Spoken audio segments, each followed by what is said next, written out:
Hey GenderqueerChat, happy very late Monday.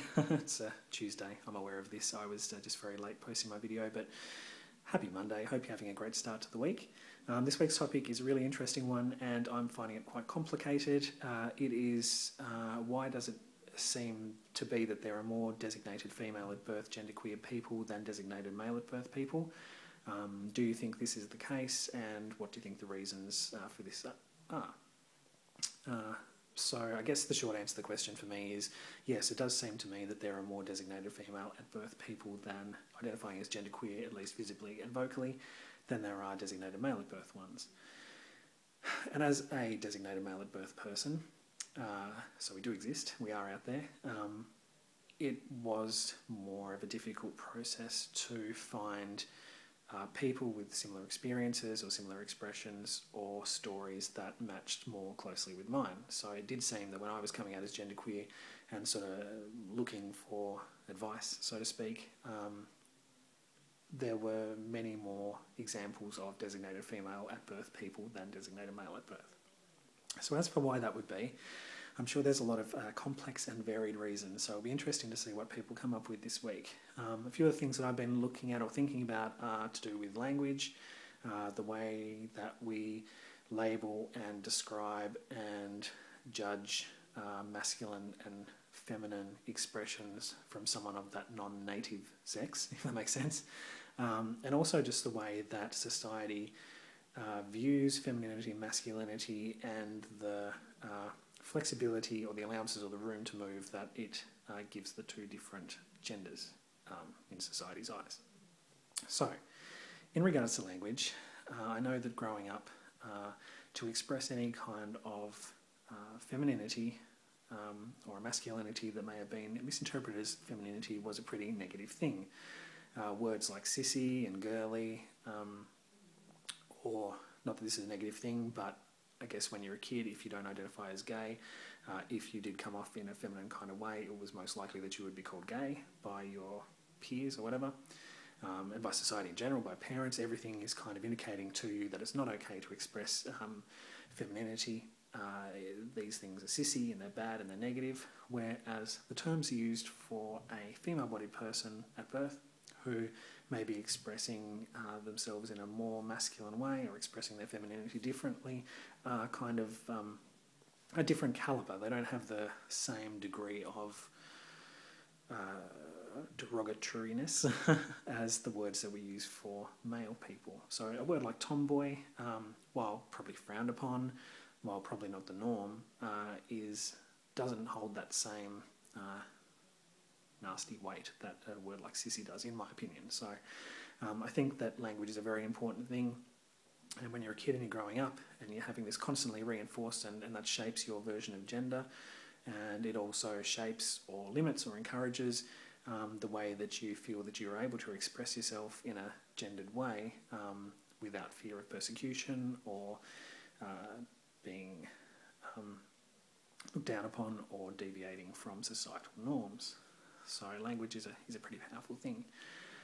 Sort of, you know, in a similar sort of vein, I think the way that society views gender expression for males and females is different. I think that female-bodied people have slightly more room to move, more flexibility, more freedom of expression when it comes to expressing their gender.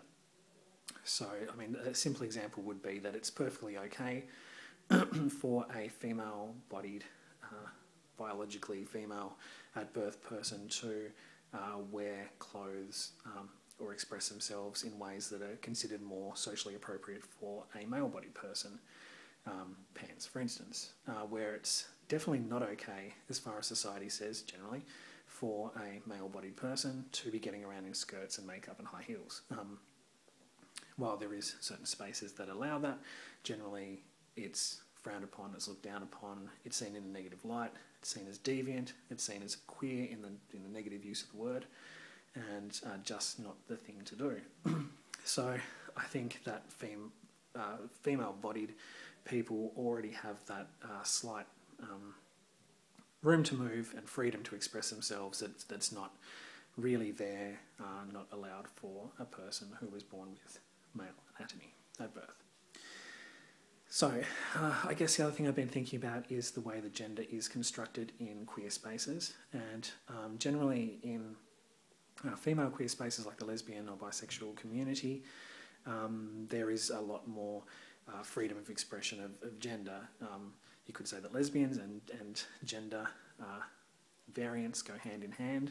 You only have to go so far as looking at like the butch-femme dynamic.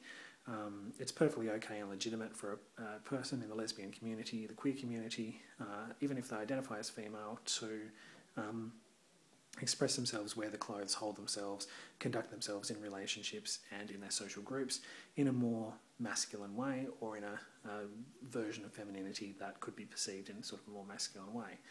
And while we kind of look at gay men in a similar way, once again, in much the same way that we look at girls and tomboyish, we kind of look at the feminine aspects that kind of... I can't think of the word. What's the word? When you look at something and you judge it and it starts with S. I can't think of the word. How stupid. Stereotype. We look at that stereotype that gay men are feminine and stuff like that. And that's kind of... I don't know if it's particularly frowned upon, but it's kind of like that tomboy thing. It's kind of tokenised and, you know, made a point of, but not necessarily looked down upon as strongly or as strictly. But I don't think that even gay male society gives that freedom of expression in gender. It's still very much male, masculine, but with this sort of stereotypically effeminate overtone.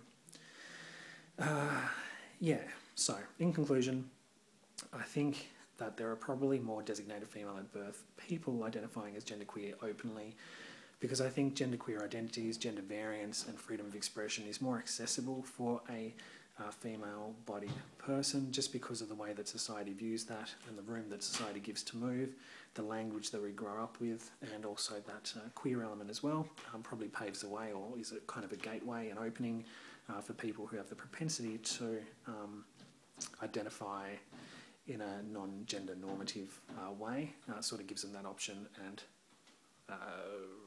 yeah, has... what am I trying to say? There's already... that pathway is kind of already there. So, and I don't think that's the case necessarily for a designated male at birth person. So I don't think the options are quite as apparent or as open or accessible, readily accessible. As for where all the male-bodied genderqueers are, I would assume that probably a lot of people would feel that they need to suppress their identities, because once again it's not okay to express a degree of femininity or to stray from that masculine concept, or perhaps they view... I don't know what the stats would be, but I wonder if there's more male to female transsexuals than there are female to male transsexuals, in the sense that maybe that kind of traditional trans narrative is seen as the only option because there's not a lot of grey area there, whereas for people born with a female anatomy, there does appear, in my opinion, to be more options available, so more middle ground. Anyway, that's all I have to say on it. Hopefully that made some sense, and it'll be interesting to hear what everyone else has to say, because it is a really interesting and quite convoluted topic. But yeah, we'll see you next week.